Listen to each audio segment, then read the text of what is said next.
everyone, welcome to my channel Mind Atlas. Today we will complete our chapter. This is the part 5 and this is the end of the chapter. Part 1, part 2 and part 3 and the part 4 में हमने इस chapter को mostly complete कर लिया था. This is the last video and part 3 तक थे तो सभी वीडियोस में हमने तो क्रॉप्स के बारे में पढ़ा, वो कहाँ कहाँ ग्रो की जाती है, उनके all over the facts about पढ़ा. एंड पार्ट 4 में हमने टेक्नोलॉजी के बारे में, कैसे हम मॉडर्नाइज कर सकते हैं एग्रीकल्चर को, कैसे हम जो इंडिया के फार्मर्स हैं वो प्रॉब्लम्स को फेस कर रहे हैं, वो हम सभी ने किसमें पढ़ा, पार्ट 4 में.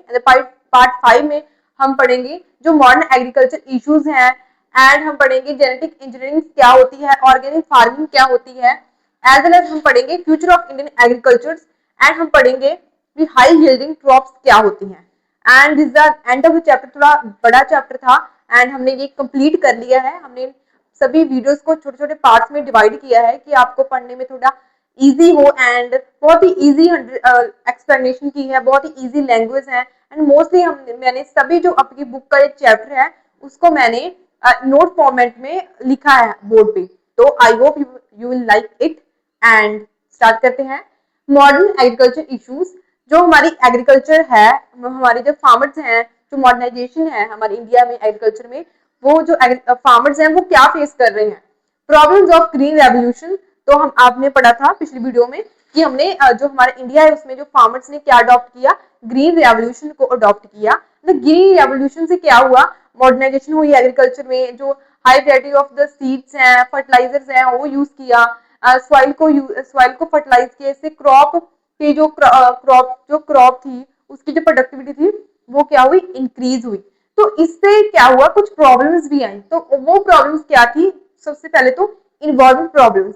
तो जैसे हम एग्रीकल्चर में सॉइल में क्या करेंगे, जब हम फर्टिलाइजर यूज करेंगे तो इससे क्या होगा, सॉइल पोल्यूशन होगा. तो फर्स्ट ऑफ ऑल तो सॉइल पोल्यूशन होगा. हम जो एक्सेसिव यूज किसका करेंगे, हम करेंगे फर्टिलाइजर का. जब हम एक्सेसिव इरिगेशन करेंगे तो उससे क्या होगा, वाटर लॉगिंग होगी, सैलिटी होगी. सैलिटी ऐसे होगी जब पानी एक जगह पर खड़ा रहेगा तो एवेपोरेट होगा सिर्फ पानी, जो सॉल्ट होगा वो तो सॉइल में ही सेटल डाउन हो जाएगा ना. तो उससे क्या होगा, सैलिटी इंक्रीज होगी in the soil. Okay. Over use of fertiliser, excessive pesticide use, land degradation. Land degradation कैसे होगी, जब इरिगेशन करेंगे तो इससे क्या होगा, लैंड डिग्रेडेट होगी. Dying of aquifers, loss of biodiversity. तो बायोडाइवर्सिटी इस तरह लॉस होगी जो फर्टिलाइजर यूज करने से कुछ ऐसे जीव होते हैं, जीव जंतु होते हैं, इंसेक्ट्स होते हैं जो डाइड हो जाएंगे, मर जाएंगे. तो उनसे क्या होगा, बायोडाइवर्सिटी क्या होगी, लॉस होगी. ऐसा नहीं है कुछ जो कोई भी रेवोल्यूशन होता है उसके सिर्फ गुड पॉइंट्स ही होते हैं, उसका अदर साइड भी होती है, उसे हमें जानना चाहिए. सो फर्स्ट ऑफ ऑल हमने देखा ग्रीन रेवोल्यूशन से क्या होगा, जो हम एक्सेसिव फर्टिलाइजर यूज करेंगे और इरिगेशन यूज करेंगे उससे सैलिटी होगी, एज वेल एज क्या होगा, जो सॉइल का पोल्यूशन होगा. जब सॉइल पोल्यूशन होगा, अभी तो हम क्रॉप्स को अच्छे से ग्रो कर पा रहे हैं, but over the time 10-20 years after क्या होगा, जो क्रॉप्स होगी उनकी प्रोडक्टिविटी डिक्रीज हो जाएगी. ओके. जेनेटिक इंजीनियरिंग क्या होती है, development of new hybrid varieties through genetic modification.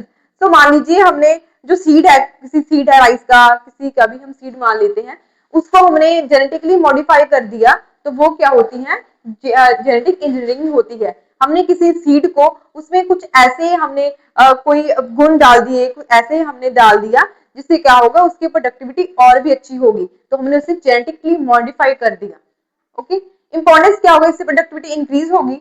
तो ऐसे जो डिजीज होती हैं उन वैरायटी से वो भी रेजिस्टेंस हो जाएंगी. ऑर्गेनिक फार्मिंग क्या होती है, फीचर क्या है ऑर्गेनिक फार्मिंग के, नो केमिकल फर्टिलाइजर. हमने केमिकल फर्टिलाइजर यूज नहीं करना, जो बायोडिग्रेडेट होते हैं जैसे गोबर होता है उसे हमने ऑर्गेनिक फार्मिंग में यूज करना. That is called organic farming, जिसमें हम फर्टिलाइजर यूज नहीं करते, केमिकल फर्टिलाइजर जिसमें हमने मॉडर्नाइजेशन टूल ऐसे हम यूज नहीं करते. मॉडर्न जो होते हैं फर्टिलाइजर यूज होते हैं, इंसेक्टिसाइड, पेस्टिसाइड, वो सभी हम नहीं यूज करना. No chemical pesticide, eco friendly and maintain soil health. Eco friendly ऐसे हैं कि हमने फर्टिलाइजर यूज नहीं करना, और हमने जो सॉइल की प्रोडक्टिविटी है वो कैसे इंक्रीज करनी है, by the eco friendly method, जैसे गोबर से और भी बहुत सारे मेथड्स होते हैं. इसके बेनिफिट्स क्या है, इन्वायरमेंट फ्रेंडली है, इससे सॉइल की प्रोडक्टिविटी डिक्रीज नहीं होगी. एंड सस्टेनेबल फार्मिंग मेथड, ऐसा है कि सस्टेनेबल फार्मिंग मेथड है, तो ऐसे ही सॉइल की प्रोडक्टिविटी डिक्रीज नहीं होगी और जो अब हमारी आने वाली जनरेशन है वो सॉइल को यूज कर सकती है। बट जब हम फर्टिलाइजर यूज करते हैं उसकी सॉइल प्रोडक्टिविटी डिक्रीज होने से जो आगे की जनरेशन है उनको बहुत ही जो समस्याएं हैं, प्रॉब्लम्स है, उनका फेस करना पड़ता है। फ्यूचर ऑफ इंडियन एग्रीकल्चर, तो जो हमारी इंडियन एग्रीकल्चर है उसमें चैलेंजेस कौन से हैं? पॉपुलेशन इंक्रीज हो रही है, average land holding become smaller, population increase हो रही है बट जो हमारी लैंड होल्डिंग है इन द एग्रीकल्चर फील्ड वो तो वही है, वही तो इतनी ही है, वो पॉपुलेशन इंक्रीज हो रही है। तो ऐसा है कि पॉपुलेशन इंक्रीज होने से जो क्रॉप की प्रोडक्शन है वो लोगों के पास, लोगों तक नहीं आ पा रही है, उनकी जो रिक्वायरमेंट है वो फुलफिल नहीं हो पा रही है। Pressure on agriculture land increase, तो लैंड में जो पॉपुलेशन बढ़ने से क्या होगा, प्रेशर इंक्रीज हो रहा है। तो लोगों को ऐसा है कि थोड़े समय में, कम समय में हमने ज्यादा से ज्यादा प्रोडक्टिविटी करनी है, वो इससे क्या कर रहे हैं, वो फर्टिलाइजर यूज कर रहे हैं, इरिगेशन मेथड यूज कर रहे हैं, जिससे क्या हो रहा है, सॉइल की प्रोडक्टिविटी डिक्रीज हो रही है और जो हमारा ग्राउंड वाटर है वो भी डिक्रीज हो रहा है। सुजेशन क्या कौन सी है? क्रॉप डिवर्सिफिकेशन, तो ऐसा है कि हमने मोस्टली जो हमारे स्टेट्स हैं वो राइस और व्हीट उगाती हैं, जिससे क्या होता है, जो सॉइल की प्रोडक्टिविटी डिक्रीज तो होती ही है पर उनमें ऐसा है कि उसे ऐसा है कि बहुत सारी इनकम लगती है उनको उगाने में। तो हमें ऐसा करना चाहिए कि हमें हमें जो क्रॉप्स हैं वो डिवर्सिफाई करनी चाहिए, हमें डिफरेंट डिफरेंट क्रॉप्स को यूज करना चाहिए, डिफरेंट डिफरेंट क्रॉप्स को ग्रो करना चाहिए। So shift from cereal to fruits, vegetable, medical plants, flowers, biodiesel crops. तो हमें ऐसा है कि सीरियल क्रॉप्स से हमने शिफ्ट होकर फ्रूट्स, वेजिटेबल को ग्रो करना चाहिए, जिससे क्या होगा, वो कम समय में ग्रो भी हो पाती हैं, बहुत ही प्रॉफिटेबल भी हैं और जो सॉइल की प्रोडक्टिविटी है वो इतनी वो नहीं होती, लो नहीं होती इनको उगाने से।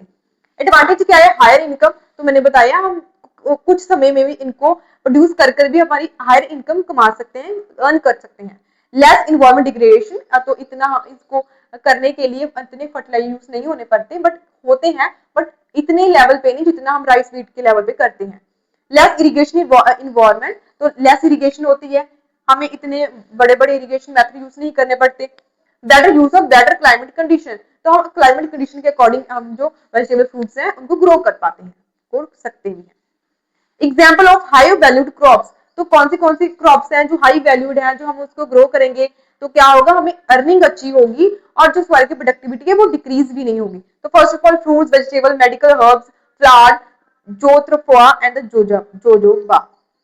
इससे बेनिफिट्स क्या होंगे जब हम इसको शिफ्ट करेंगे सीरियल टू वेजिटेबल फ्रूट्स में, तो इसके मोर प्रॉफिटेबल है, हम एक साल में कितनी बार new varieties of the vegetable grow कर पाएंगे, इससे प्रॉफिट भी होता है। And requires less water than sugar and rice, तो इरिगेशन भी बहुत कम लगती है, फर्टिलाइजर भी इतने नहीं लगते जितने राइस शुगर केन में लगते हैं। तो this is the end of the chapter, तो चैप्टर ये कंप्लीट हुआ। If you any doubt in any part of the chapter, you can ask in the comment section, like and subscribe my channel.